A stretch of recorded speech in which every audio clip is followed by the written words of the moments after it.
éxito. Vamos, Paquito. Tú puedes, tú puedes. Uh, uh, uh.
Ya tengo 16 personas.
Hola, buenos días. ¿Me escuchan? Diana, ¿me escuchas? ¿Sí? ¿Me escuchas? Creo que sí, ahí está. ¿Me escuchas?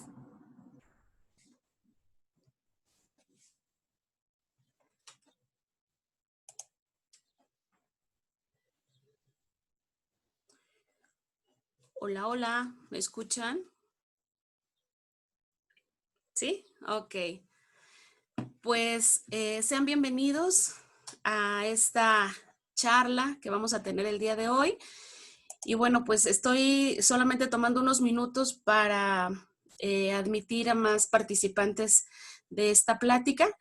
En pantalla sí pueden ver la presentación. Tienen silenciados los micrófonos. No se preocupen. Está perfectamente planeado así.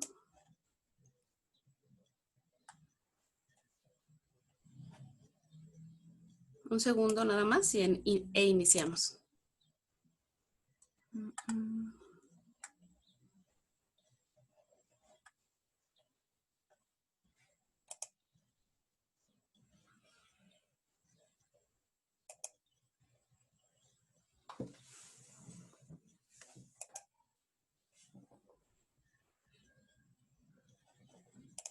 Ok, Diana, ¿puedes prender tu micrófono, por favor? ¿Me escuchas? Sí, licenciada. Sí, la escucho. Diana. Sí, sí la escucho. Ya está prendido tu micrófono. ¿Me puedes hablar, por favor, para ver si me escuchas? Sí, claro que sí, licenciada. Sí la escucho bien. ¿Listo? La escucho bien. Sí. Pues bueno, vamos a dar inicio. Hasta este momento están con nosotros 30 participantes y bueno, pues les agradezco enormemente que se hayan tomado este tiempo para poder estar en esta reunión. Y bueno, en el marco de estas pláticas que hizo a bien convocarnos el centro universitario para que sus maestros pudiéramos estar más cercanos a ustedes y poder compartir este tiempo, pues bueno, les doy la más cordial bienvenida a todos los que se encuentran el día de hoy aquí. Y bueno, pues vamos a dar inicio. Hay personas que todavía están solicitando ingreso a la sala y bueno, pues solamente unos minutos más para que los pueda admitir y bueno, comencemos. Silencié los micrófonos de todos, entonces no se va a escuchar ruido y bueno, las únicas personas que tenemos el audio encendido es Diana, que será en este caso moderadora de esta reunión o de esta charla y bueno, todos los demás tienen el audio apagado. Entonces, así como que solamente ténganlo encendido para que escuchen, pero no van a poder hablar. Entonces, en pantalla tienen una presentación y bueno, pues el tema que voy a compartir con ustedes es sobre los derechos humanos y el amparo.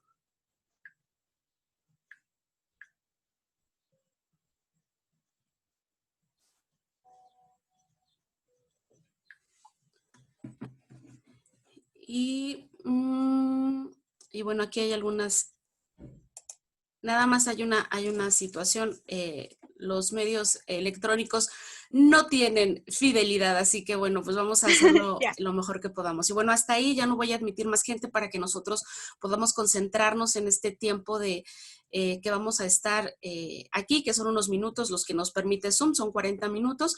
Y bueno, pues voy a dar inicio dándoles la bienvenida, agradeciéndoles que se tomen ese tiempo para poder estar en esta reunión. Y bueno, pues, ¿cuáles son los lineamientos de esta charla? Pues que todos van a permanecer en modo silencioso y bueno, las preguntas les agradecería que las fueran anotando en el chat y bueno, pues si nos da tiempo, vamos a ir contestando esas preguntas y si no, pues bueno, ya organizaremos otra reunión de chat o de otra reunión de Zoom en donde podamos compartir.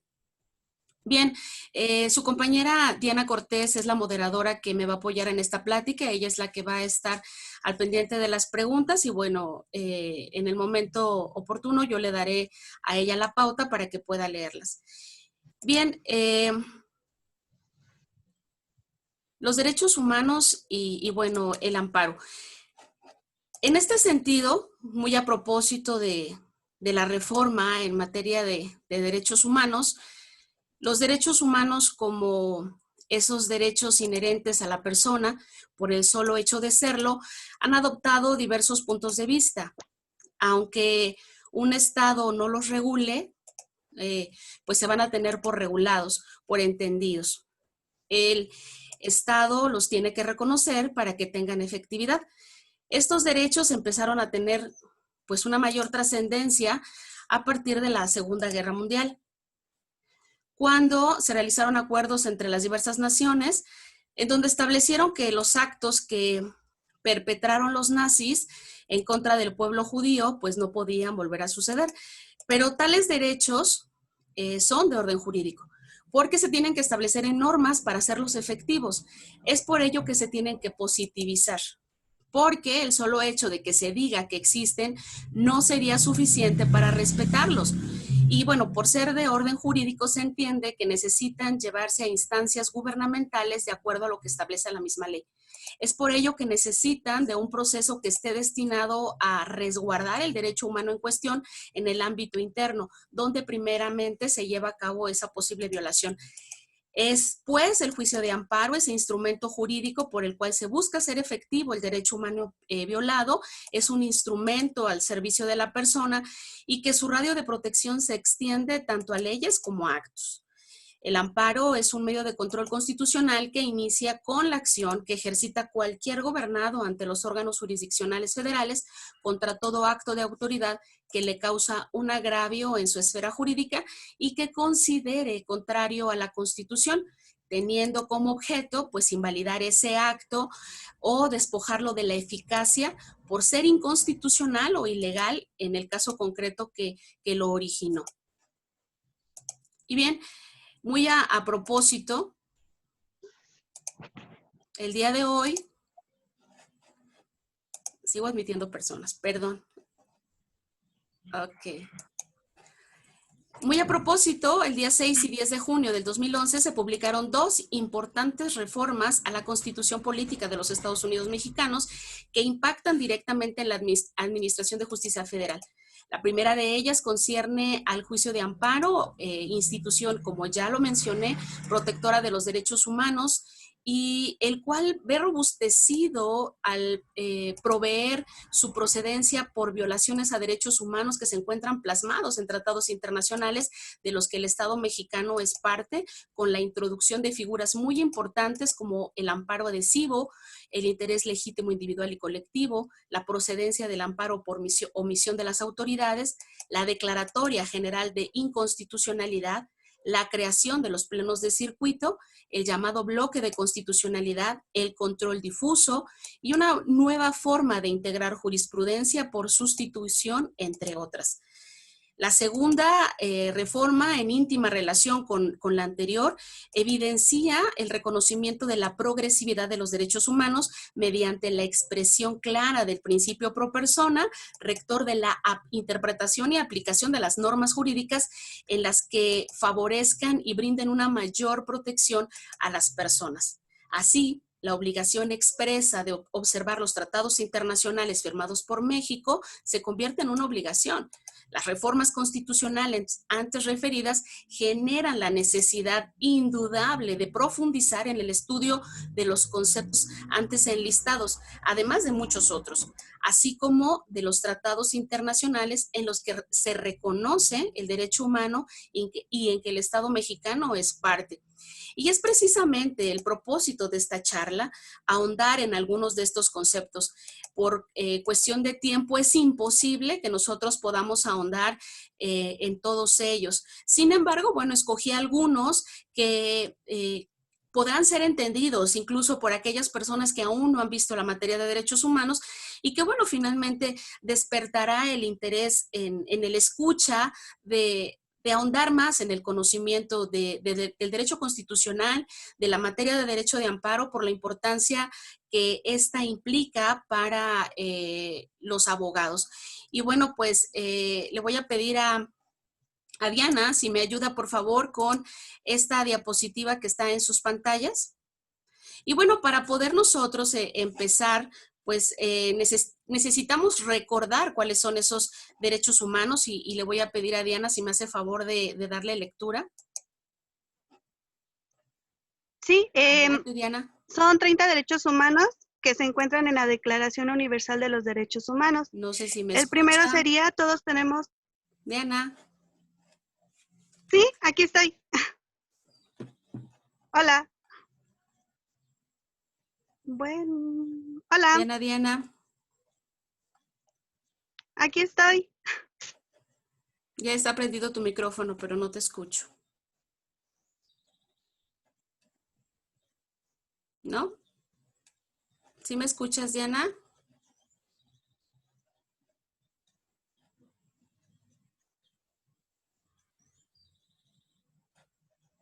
No sé, creo que tiene problemas técnicos. No me escucha.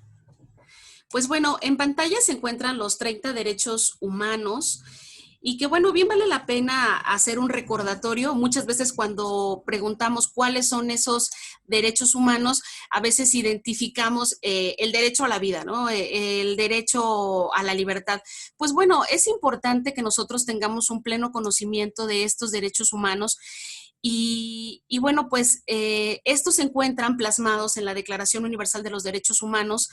No discrimines, derecho a la vida, todos hemos nacido libres, libertad también en todos los sentidos, en ninguna esclavitud, el derecho a un juicio.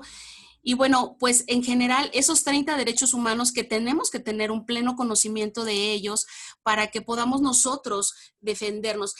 Se supondría que, y así, bueno, no es que se suponga, la misma ley establece que las autoridades en el ámbito de su competencia tienen que preservar, proteger y resguardar los derechos humanos. Sin embargo, no es así.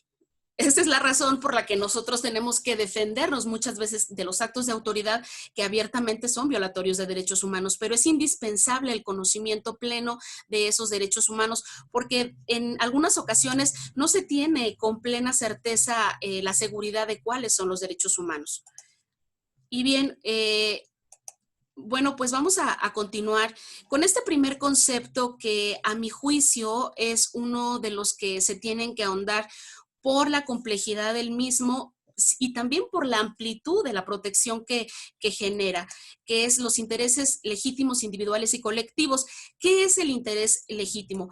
Es necesario que antes de que nosotros hablemos del interés legítimo, nosotros hablemos de los derechos difusos, también llamados derechos colectivos, que es el que corresponde al grupo de personas, a un grupo de personas ante la inminente presencia de un posible daño.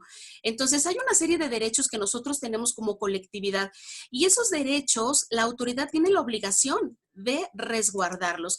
Este grupo de derechos surgen como en nuestra interacción con el resto de la sociedad. Entonces, nosotros tenemos un derecho humano al medio ambiente, un derecho humano a que la publicidad que se nos presente también sea lo más certera posible, etcétera. Hay una serie de derechos y ahorita que nosotros hablemos un poco más de estos ejemplos, van a entender ustedes más cuáles son esos derechos colectivos que ustedes tienen. Tenemos el derecho a la cultura. Es un derecho inherente, es un derecho intangible, pero tenemos precisamente el derecho a que se respete nuestra cultura. En este momento recuerdo un amparo que se promovió hace algunos años, cuando empezó precisamente el auge de los derechos humanos, en donde una comunidad demandó amparo y protección con base en el interés legítimo colectivo a una decisión que había tomado el presidente municipal de derribar o destruir un monumento que había en el centro del pueblo. El pueblo consideraba que ese monumento les daba a ellos identidad en el pueblo. Entonces, ahí tenemos plasmado precisamente lo que es un derecho colectivo. Muchas veces los actos de autoridad no tienen el nombre y apellido del quejoso, es decir, no van concretamente dirigido a él. El acto de autoridad se hace dentro de esas facultades que tiene la autoridad, pero no tienen el nombre ni el apellido de alguien en particular. Sin embargo, ese acto genera pues resulta en violatorio de la Constitución, resulta en perjuicio de la colectividad. Entonces, el interés legítimo se define como aquel interés, ya sea personal o colectivo, relevante, que puede traducirse en el caso de concederse el amparo en un beneficio jurídico en favor del quejoso, derivado de una afectación que se ha hecho en su esfera jurídica. Esta afectación puede ser de índole económico, profesional, en la salud pública, en la cultura, en cualquier otra afectación. Entonces, el interés legítimo va a suponer la existencia de una afectación en cierta esfera jurídica. Y bueno, ahí en pantalla ustedes pueden ver algunos de estos ejemplos de interés legítimo. Por ejemplo, un vecino de una calle que está en contra de la licencia de construcción de un condominio, y recordarán ustedes que esto se da en Cancún cuando quieren destruir un manglar para poner una serie de edificios, una construcción de lujo, y bueno, pues que esa construcción se tuvo que detener. Aquí estamos hablando de un interés legítimo, y ustedes recordarán que se dijo que un niño había impedido, ¿no?, que se siguiera destruyendo el manglar, pero bueno, en realidad no es que fuera el niño, ¿no? Hablamos de un interés legítimo en este caso, ¿no? Y bueno, pues una organización que defiende el medio ambiente en contra de una autorización de impacto ambiental, bueno, también aquí estaríamos hablando del interés legítimo. Un grupo de enfermos de algún hospital en contra de alguna prestación deficiente de algún servicio, esto está a la orden del día. Muchas veces los pacientes que tienen seguridad social y que tienen enfermedades crónico-degenerativas, y bueno, pues que acuden de manera cotidiana por sus medicamentos, y que bueno, el sector salud simplemente dice que no hay, que no han llegado, que ese es un interés precisamente legítimo, que puede ser individual, porque una persona es la que pudiera promover el amparo, o podría ser toda la colectividad, es decir, un grupo de personas que se amparen en contra de este servicio deficiente. Y es algo que vemos definitivamente muy, muy cotidiano. También los habitantes de un barrio en contra de una supervía, y bueno, ¿por qué? Porque puede implicar un peligro para la comunidad. Un experto en lenguas indígenas que se ampare en contra de una ley de medios de radiodifusión en donde se exigen exclusivamente emisiones radiofónicas en español. Como ustedes ven, la gama que protege el interés legítimo es sumamente amplia. Por eso es tan importante que nosotros conozcamos la materia, conozcamos el alcance y el nivel de protección. Una asociación civil en defensa de un derecho de educación, cuando reclama la falta de fiscalización de los recursos públicos que se destinan para la educación, y esto es más común de lo que nosotros pensamos. Entonces, obviamente hay muchísimo más que decir del interés legítimo, pero bueno, hasta aquí mi reporte con respecto al tema, y creo que vale mucho la pena seguir ahondando en este sentido. Y bueno, sigo teniendo gente en sala de espera, y bueno, pues llegamos tarde. Ya tenemos unos minutos, por eso tengo que apresurarme por la cuestión del tiempo que me permite la plataforma. Bien, otro tema que también me pareció importante destacar en esta mañana es la omisión. Esta es la adopción de un nuevo concepto en torno a la violación de derechos humanos, y es la omisión de las autoridades. La omisión es una abstención o una conducta de no hacer que esté exigida en el ordenamiento jurídico. ¿Cuántas veces nosotros hemos dicho que los gobernantes no hicieron nada durante su periodo que estuvieron al frente de la administración pública? ¿Cuántas veces nosotros hemos dicho, pues no hizo nada, ¿no? Bueno, pues ese no hacer nada, esa inactividad, que le es una obligación, porque la característica para que una omisión pueda ser demandada en juicio de amparo necesariamente tiene que estar establecida en la ley como una obligación de en este caso, pues de la autoridad. Entonces, para que nosotros podamos demandar una omisión, tenemos primero que identificar cuál es el bagaje de facultades y obligaciones establecidas en la ley para la autoridad, y en base a ello decir, tú no estás haciendo o tú estás teniendo una inactividad en donde deberías hacer algo, ¿no? Entonces, me parece también que es un tema sumamente importante en donde se tiene que ahondar, porque definitivamente hay muchas cosas que la autoridad deja de hacer. El tema, por ejemplo, de seguridad pública es ineficiente, y estaríamos incluso hablando de que la falta de acción en el sentido de la seguridad pública es una omisión flagrante de la autoridad. Entonces, algunos ejemplos de este tipo de actos omisivos son la falta de respuesta de una petición hecha por un ciudadano, la falta de prestación de algún servicio público que se ha solicitado o la falta de otorgamiento de alguna prestación que está siendo exigida. Son algunos ejemplos y muchos más en el caso de la omisión. Y bien, voy a avanzar en la presentación. Espero que no vaya yo muy rápido, estoy tratando de abarcar lo más que pueda. Y bien, en la siguiente diapositiva, como ustedes ven, se titula Bloque de Constitucionalidad. Y bueno, se refiere a ese conjunto de normas que tienen jerarquía constitucional en el ordenamiento jurídico de cada país. El bloque de constitucionalidad parte del supuesto en el que las normas constitucionales, fíjense qué interesante, no son solo aquellas que expresamente la Constitución marca, sino que hay una serie de principios y de valores que no están en el texto constitucional, pero que la Constitución remite a ellos. Hay muchos doctrinarios y hay muchos especialistas en derecho constitucional que precisamente hablan de que no están de acuerdo con esto, pero bueno, esto finalmente es un criterio internacional y bueno, hoy por hoy en México es una realidad. La existencia del bloque de constitucionalidad implica que identifiquemos todas las normas, principios y valores que pese a no estar establecidos en nuestra Constitución, son materialmente constitucionales.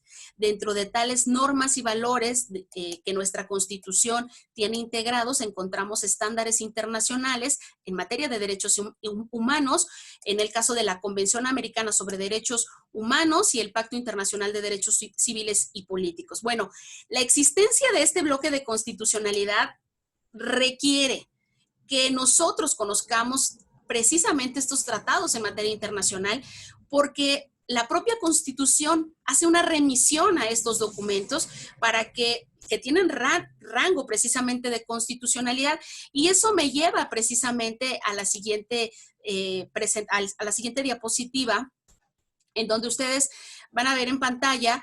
Precisamente la Suprema Corte de Justicia tiene un apartado, ahí les puse el link, un apartado en donde tiene clasificados primero de manera general o los documentos de carácter general en materia de derechos humanos y después los tiene clasificados como temas. Me parece de suma importancia que lo que reviste precisamente el conocimiento de estos documentos. Y bueno, estos tratados de carácter general que ustedes pueden ver ahí en pantalla, bueno, pues son los que son obligatorios, protegen derechos humanos, y bueno, le pediría a Diana que me ayudara a leerlos, pero creo que tiene por ahí problemas con su audio. Pero bueno, tenemos dentro de estos documentos la Carta de la Organización de los Estados Americanos, la Carta de las Naciones Unidas, la Convención Americana sobre Derechos Humanos, la Convención de Viena, la Convención sobre los Apátridas, el Estatuto de la Corte Internacional de Justicia, el Pacto Internacional de Derechos Civiles y Políticos, el Pacto Internacional de Derechos Sociales y Culturales. Y bueno, pues los remito a la página de la Suprema Corte para que ustedes puedan tener un mayor conocimiento o puedan ustedes pues tener ese contacto directo con estos documentos. Y otra cosa que se me hace muy interesante también es la manera en la que lo tiene clasificado estos documentos la Suprema Corte, y para eso les voy a pasar la siguiente diapositiva. Están clasificados por tema. Un segundo. Ok, están clasificados por tema y estos son los temas que nos presenta la Suprema Corte, sobre asilo, sobre derecho internacional humanitario, sobre desaparición forzada, personas con discapacidad, sobre discriminación racial, esclavitud, genocidio, medio ambiente, menores, etcétera, ¿no? Bueno, ustedes lo pueden ver ahí. Entonces, les recomiendo que puedan ustedes darse una vuelta por esa página y que puedan checar estos tratados que definitivamente, al ser parte del bloque de constitucionalidad, impactan directamente la impartición de justicia y lo que nosotros podemos en un momento alegar dentro de las prestaciones de una demanda. Por eso es tan importante que se tenga ese acercamiento con estos documentos. Y bueno, ya casi voy a terminar. Y bueno, para ello me di a la tarea de sacar algunas sentencias relevantes en materia de derechos humanos Y bueno, voy a hacer una relatoría muy breve de algunas de estas sentencias que me parecieron muy, muy interesantes. De la misma manera, se encuentran en la página de la Suprema Corte. Y bueno, pues los invito a que ustedes también verifiquen estas sentencias porque definitivamente pueden ser argumentos. Y son finalmente un precedente de cómo ha juzgado la Suprema Corte y cuál es el lineamiento que da en materia de protección de derechos humanos, porque hasta aquí lo que hemos visto, pues han sido conceptos, ¿no? Y de pronto nosotros como abogados decimos, pues son conceptos muy bonitos, pero ¿cómo los materializamos? Bueno, una manera de poder tener la cercanía de la materialización precisamente de los derechos humanos es esto. Finalmente,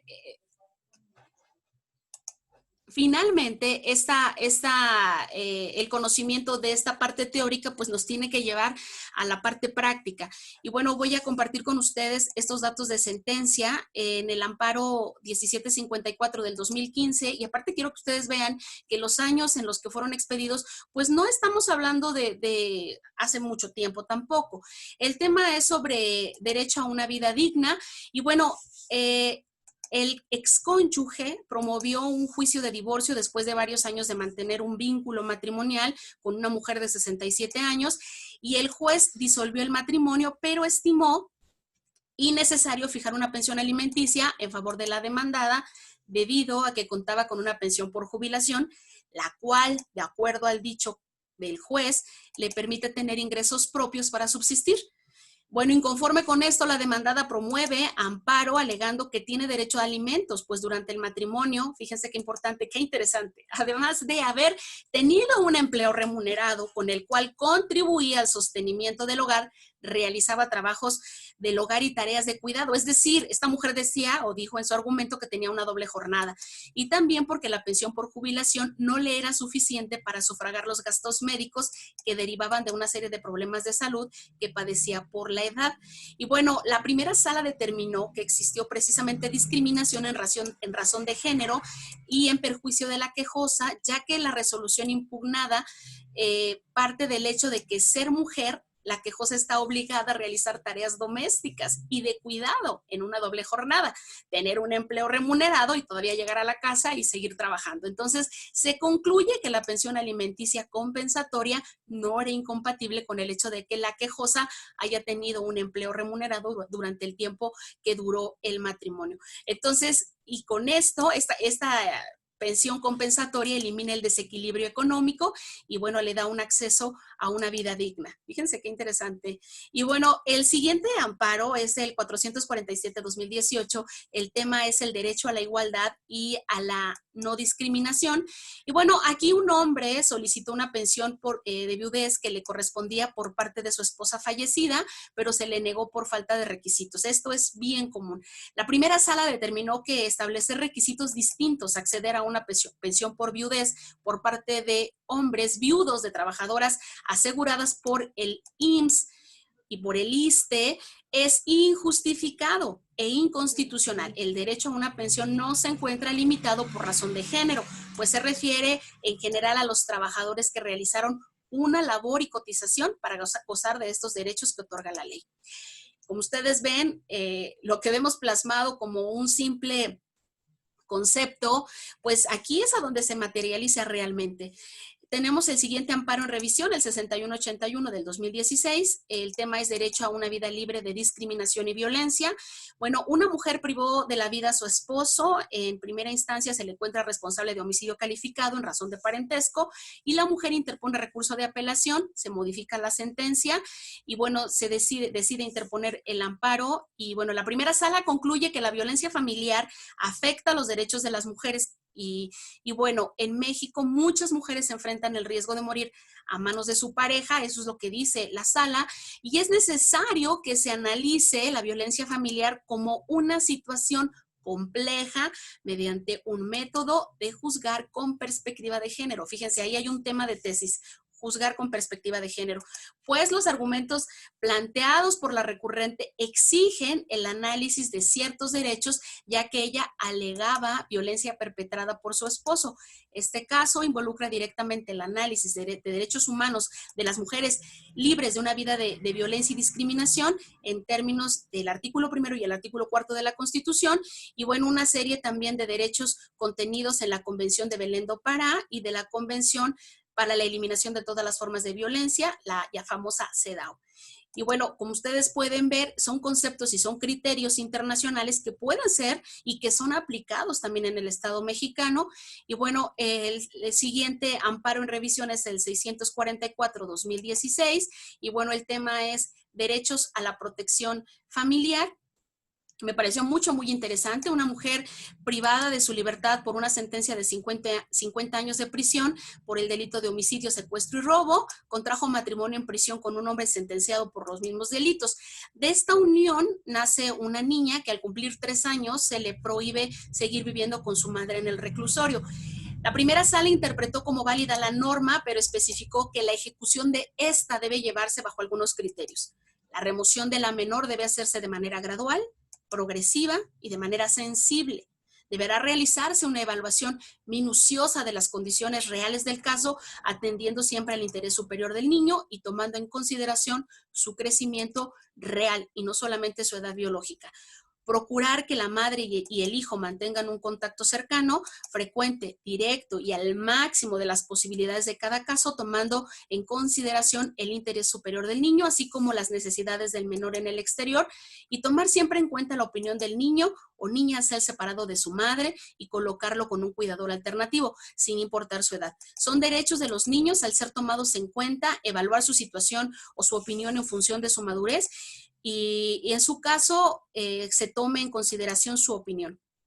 Finalmente, se le deberá de explicar al niño o a la niña por qué no puede permanecer al lado de su madre y tiene derecho a saber que podrá visitarla. Me parece que es una sentencia sin precedentes y bueno, que impacta directamente nuestro sistema de justicia. Y bueno, pues a manera de conclusión, ahí en sus pantallas aparece la siguiente diapositiva. Tarda un poco. Ahí está. Bueno, pues hasta aquí lo analizado. Podemos concluir con que el amparo es un control de la constitucionalidad, ya que al proteger el derecho fundamental también protege a la Constitución. Es en la parte del jurídico donde en verdad se ven las normas de derechos humanos, porque si bien es cierto que nuestra Constitución los reconoce como un medio de protección, lo importante es ver si este medio es adecuado realmente para respetar tales derechos fundamentales.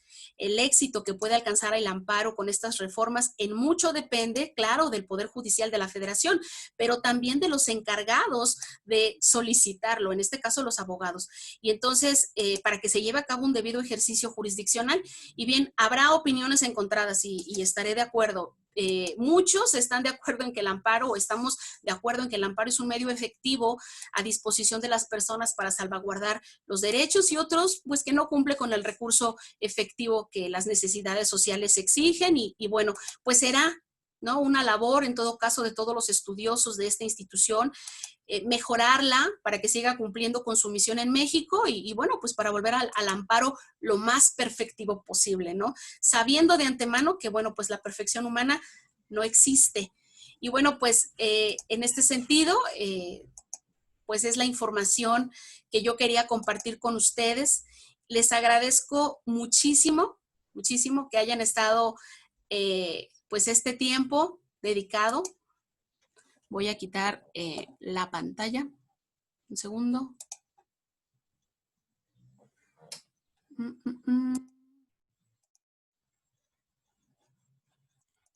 Bueno, si pudiera. Es que todavía tengo gente en sala, pero ya no es posible. Pues bueno, quiero agradecerles mucho que hayan estado pues aquí acompañándome en este tiempo. Les agradezco el tiempo destinado y bueno, pues voy a revisar el chat a ver si tenemos algo por aquí que ustedes hayan subido como pregunta. Es que voy a apagar la cámara porque si no ahí me veo muy cerca. Entonces, bien, creo que ahí estoy. Los veo a todos muy guapos. Y bueno, pues ahora sí veo sus caritas. Muchas gracias por estar. Voy a tomarles una foto porque quiero la evidencia de que estuvieron conmigo esta mañana para ver a quiénes les voy a subir puntos en mis clases y obviamente pues a quiénes no. No es cierto. Les agradezco el tiempo destinado, la atención que pudieran prestar. Deseo un segundo nada más en lo que guardo la evidencia.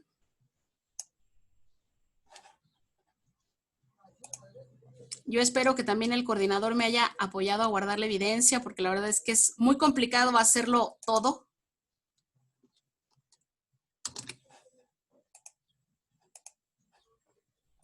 Ahí estamos. Pues bueno, muchas gracias, muchas gracias. Y bueno, pues no sé si haya algo en el chat. Déjenme reviso. Porque hay 14 mensajes. O no, vamos a ver qué hay.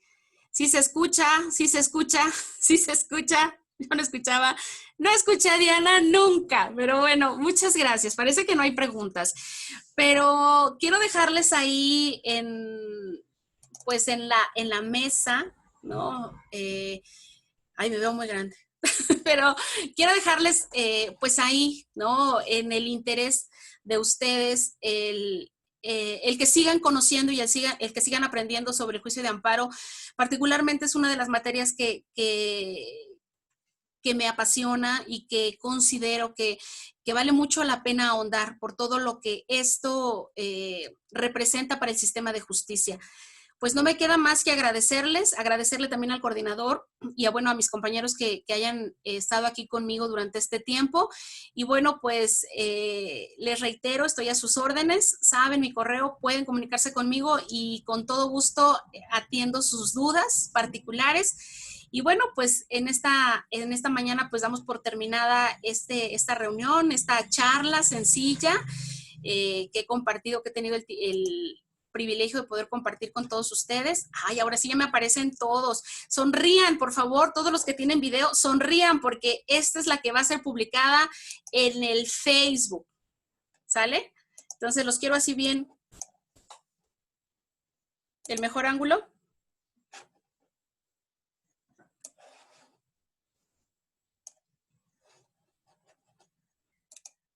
Listo. Pues muchísimas gracias. Que estén muy bien.